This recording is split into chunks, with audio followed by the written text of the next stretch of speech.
What's going on, guys? It's NYPrepper here. In this video, I want to share a simple way that you can remember major and minor terrain features for land navigation purposes, okay? It's important if you're trying to do any kind of land navigation to understand the different types of terrain features. You have hills, you have saddles, you have spurs, draws, ridge lines, okay? You also have valleys, depressions, cliffs. So this is just a very basic and easy way for you to remember what different major and minor terrain features are. And the way to do that is to make a fist with your hand. And you imagine that your fist is like a mountain. Okay, so if you look at my fist here, you can kind of imagine that my fist is a mountain. If you look at where my knuckles are here, okay, that kind of represents the mountain top. And then if you look at the back of my fingers here, okay, and the back of my hand, it kind of represents the slopes of the mountain.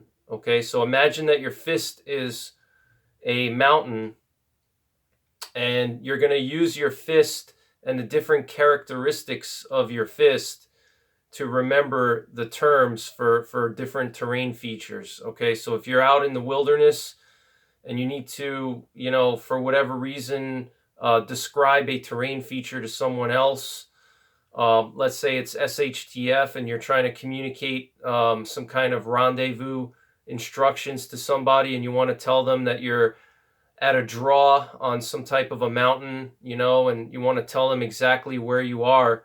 You have to be able to describe, where you are, and you have to use terrain features to describe that to somebody else, or if somebody's describing to you.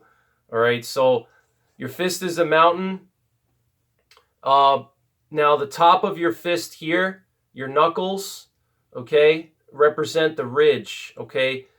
A ridge is typically a spine of multiple hills. All right, if you have like multiple hills in a straight line, that creates a ridge line, okay, or a ridge, okay. Now, my individual knuckles here represent hills, okay. If you look at my knuckles, you could see how they create bumps, right? And you imagine that your knuckles are hills, okay. The little bumps that your knuckles create are hills, all right. And all of these hills together create the ridge, okay. So this is the ridge right here, the top of the mountain where all the hills are in a line. So if you're like flying over the mountain and you're looking down on the mountain, you could see all the hills here in a straight line, and that creates the ridge line, okay. So, or the ridge, whatever you want to call it. Some people call it ridge line or ridge, whatever. All right. And then the bumps from your knuckles are representing hills. Now, in between your knuckles, if you look at your fist, you'll see that you have a little indentation here between your knuckles. Okay. Between each one of your knuckles, you have a little kind of like a depression between your knuckles. Okay. And that represents what's known as a saddle, okay? A saddle is a piece of terrain that's between two hills, okay? So if you have two hills and there's like a low ground area between them, that's a saddle, okay? So another word for saddle, sometimes people use the word bench, and also a col or col, which is C-O-L. All right, so saddle, bench, or col, that's all the same thing. It's like a little depression between your hilltops or between your hills, okay? Between two hills, that's your saddle, your bench, and your col, okay? Now, if you're looking at the slope of your mountain here, remember this was the slope of the mountain. The back of my fingers represent the slope. So if you're looking at the slope, you're facing the slope of the mountain. The back of your fingers here, okay, this part, the part of your fingers that kind of stand out, the back of them is what's known as a spur, okay? So all of the back of your fingers here, all right, are a spur, okay? in between the spur, in between two spurs, you have what's known as a draw, okay? And the draw can be represented by the crease that's created here between your two fingers, okay? So these are the draws here, okay? There's 3 draws on my fist, and you have 4 spurs, okay? Now, what is a draw? Okay, a draw is created by erosion typically from rainwater over thousands and millions of years. Okay, if you have a mountain and it's raining constantly for millions of years, the rain will erode away when the rain comes down on the mountain and it flows down the slope.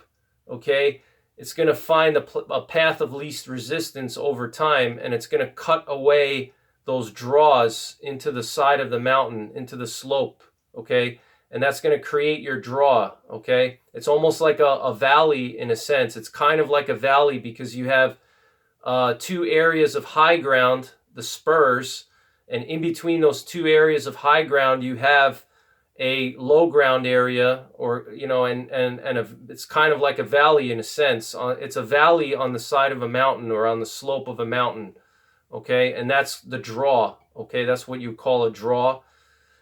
Draws typically have some type of a water source, okay? Because the water will naturally flow into a draw because water follows the path of least resistance.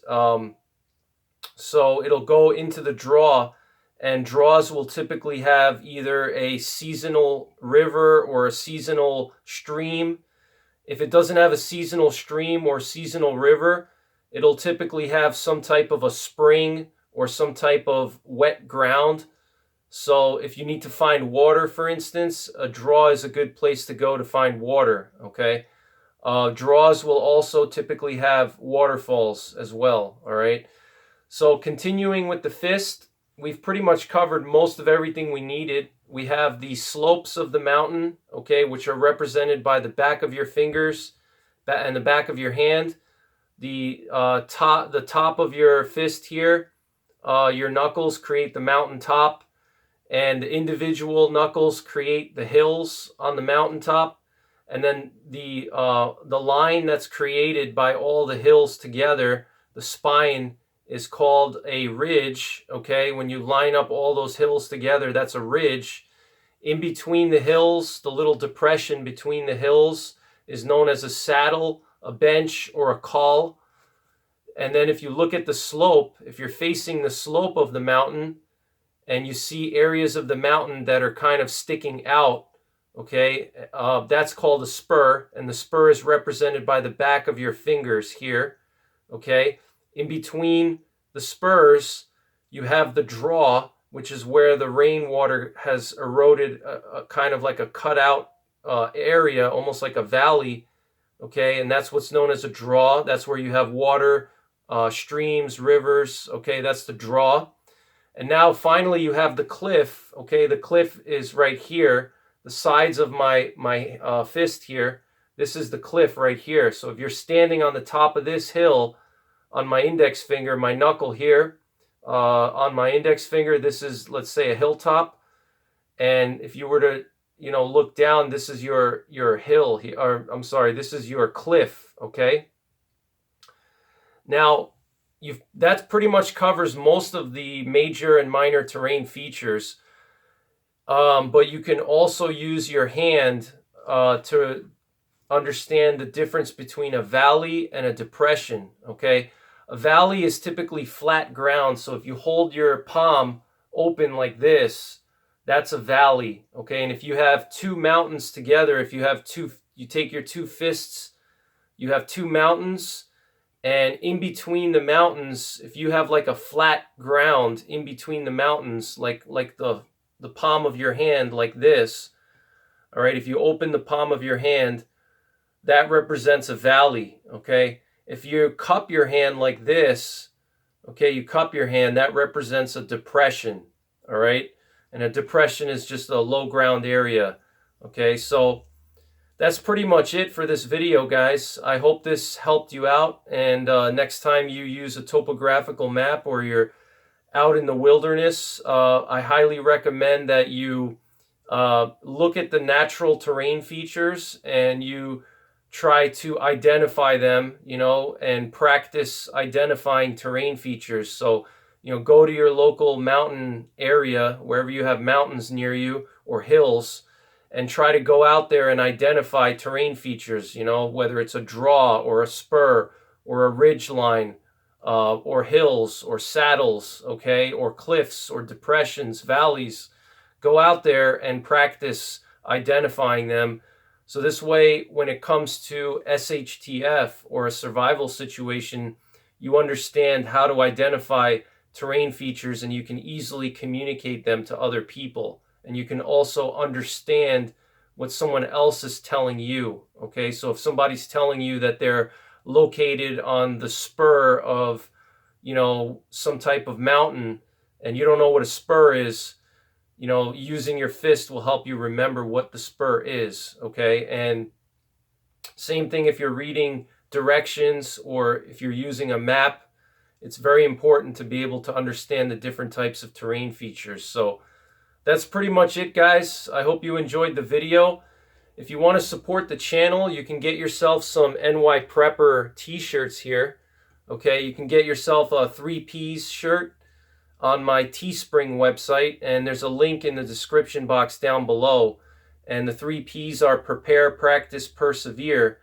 And if you want to get one of these t-shirts, they're $20, and 50% of the money goes towards me and helps support me and support my channel. So it's not mandatory, but if you feel like you want to support the channel, you can go ahead and buy yourself a t-shirt.